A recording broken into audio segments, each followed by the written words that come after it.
backstroke, taking a look at lane 5 here, Mitchell Patterson. I'll play the whole race, then I'll go back and talk about it afterwards.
All right, so 59.99, fun to get under a minute there. You are out 28.9 and then back, 31.0. So about a 2-second difference there in your splits. I think you have a little bit of an ability to come back faster with a little more rest and addressing your tempo. I think you can get there.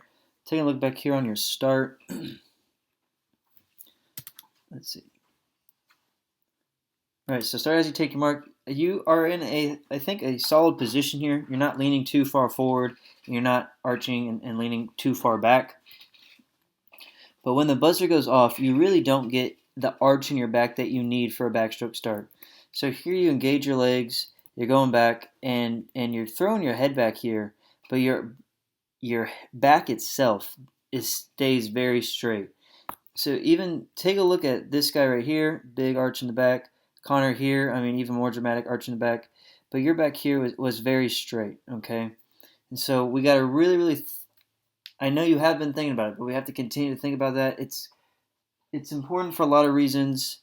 And one you'll see right here is that look at these kicks. They're very, very shallow at the surface, and you're breaking the water on a lot of these kicks right here before you even start swimming. So you got to set yourself up to get underwater in a nice optimal position to really utilize the kicks before you even start swimming. Okay. First 25, nice strong kick, fast tempo. I think this is a really good 25 to take it out. Come over, tight turn.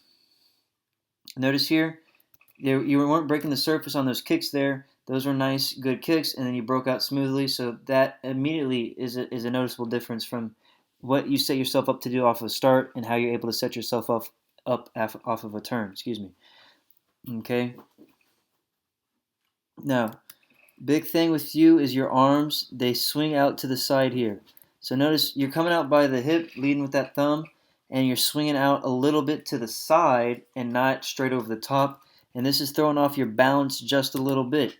But you're doing it every stroke, so it throws off your balance a little bit each stroke, and overall, when you add it all up, it does make a pretty big difference. So we got to really think about, we're coming with rotation, coming out by the hips, and throwing that hand straight up above us, and then entering the water with our pinky above our head, which you do, pretty consistently here. It's just the method of which we're getting there isn't quite what we want it to be.